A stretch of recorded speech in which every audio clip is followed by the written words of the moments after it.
गण गण गणात बोते, गण गण गणात बोते.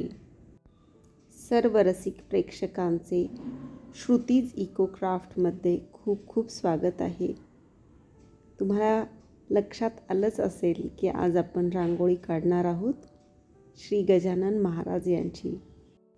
तुम्हाला माहिती असेलच येत्या 8 फेब्रुवारी रोजी गजानन महाराज यांचा प्रगट दिन आहे.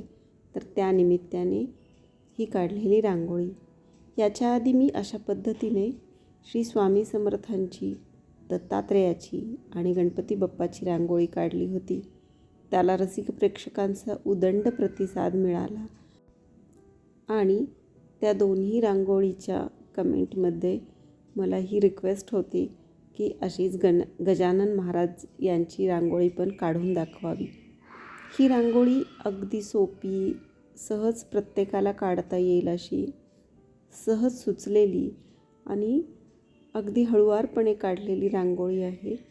श्री स्वामी समर्थांची रांगोळी काढलेली सर्वांना अतिशय भावली होती आणि त्याच्यानंतरच मी गणपती बाप्पाची पण अशी रांगोळी काढली होती. तीही सर्वांना खूप खूप आवडली आणि आता मी प्रयत्न करते आहे श्री गजानन महाराज यांची रांगोळी साकारण्याचा. तुम्ही याच्या आधीच्या जसं व्हिडिओला खूप खूप प्रेम केलं, प्रतिसाद दिला, तसा याही माझ्या प्रयत्नाला प्रतिसाद द्याल ही नक्की आशा आहे मला. आपण एक छोटे छोटे गोल काढले, डॉट्स दिलेले आहेत फक्त, आणि बोटाच्या साहाय्याने मी त्याला फक्त ओढलेलं आहे. फक्त ते ओढताना डोळ्यासमोर प्रतिमा आणायची की कशा पद्धतीनं चित्र साकार होईल, त्यांचं रूप साकार होईल आणि तशा पद्धतीने आपण करत जायचं. हे अतिशय आतून आलेली उत्स्फूर्त गोष्ट आहे. त्यामुळे मी असं एक्सप्लेन नाही करू शकणार की ही अशा पद्धतीनं काढली तर तुम्हाला ती येईल. पण जसं काढले, जे काढले मी तशाला तसं अगदी कुठेही व्हिडिओ स्किप न करता तुमच्यासमोर सादर केलेला आहे. हे बघून तुम्हाला नक्कीच काढता येणार आहे, पण ते अगदी कसं तंतोतंत काढायचं हे जर मला विचारलं तर मला नक्कीच खरंच नाही सांगता येणार. कारण ती आतून उत्स्फूर्तपणे सुचते अशी रांगोळी काढायला. कारण याच्या आधी मी बाकीच्या सणावारांना, पानाफुलांच्या अशा बऱ्याच रांगोळ्या काढलेल्या आहेत. पण त्या काढताना आपण विचार करतो की हा नाही, ही गोष्ट इथे पाहिजे, ह्याचा रंग असा हवा आहे. पण ह्या अशा पद्धतीची रांगोळी काढताना, एखाद्या देवाची रांगोळी घेताना, एखाद्या संतांची रांगोळी घेताना मन हरवून जातं त्याच्यात. आपण बेभान होतो आणि तल्लीन होऊन जातो. जे सुचतं आहे ते करत जातो. कारण हे आपण करत नसतो, हे ईश्वर आपल्याकडून करवून घेत असतो अशा पद्धतीचं काम. तुम्हाला लक्षात आलंच असेल याच्याकडे बघून. याच्यात जे तेज निर्माण होतं आहे ना, हे तेज आपण नाही टाकू शकत रांगोळीमध्ये.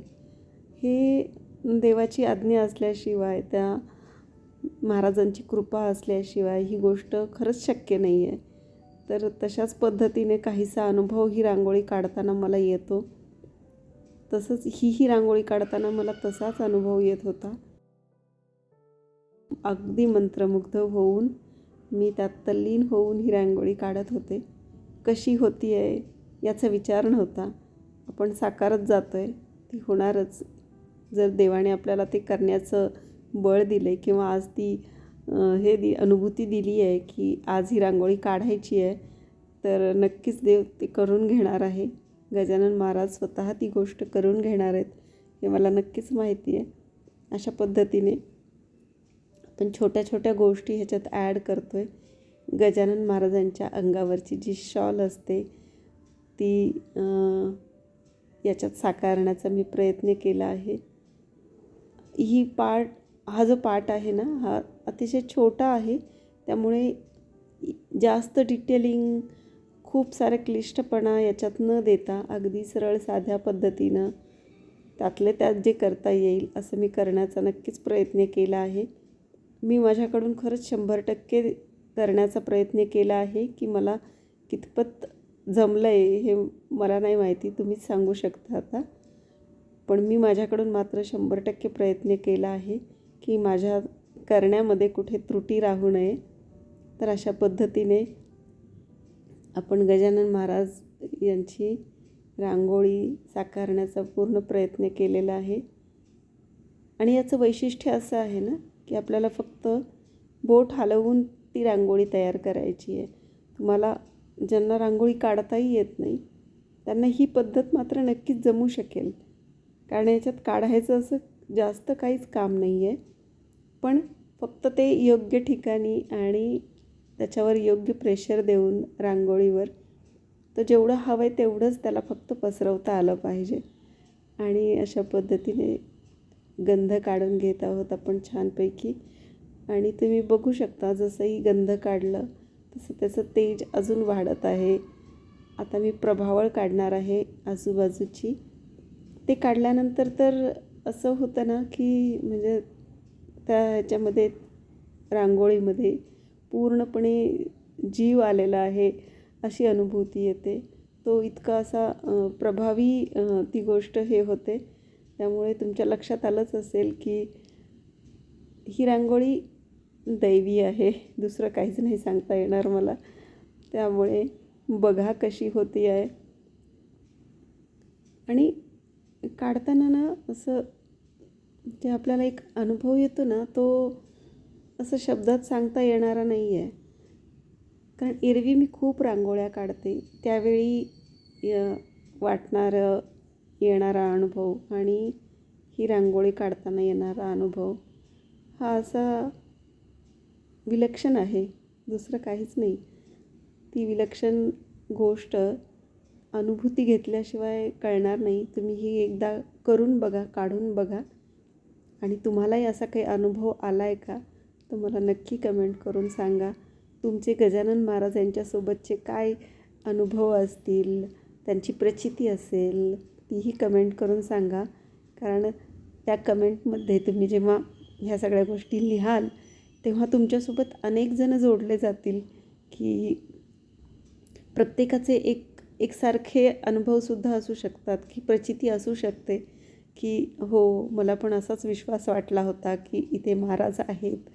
किंवा असं जेव्हाही आपण एखाद्या गोष्टीत त्रासात असतो किंवा कठीण प्रसंग असतो आणि आपण महाराजांना आठवण केली त्यांची तर आपल्याला अशा पद्धतीने सारख्या विचारांचे किंवा महाराजांचा फोटो असं कोणीतरी आपल्यासमोर येतं आणि आपल्याला महाराज प्रचिती देतात की मी आहे, मी आहे. त्यामुळे आपण परत एकदा उमेदीने ते काम करायला हे करू शकतो, पुढे जाऊ शकतो. तर अशा पद्धतीने आपली रांगोळी पूर्ण झालेली आहे. थोडीशी चमकी टाकलेली आहे त्याच्यावर.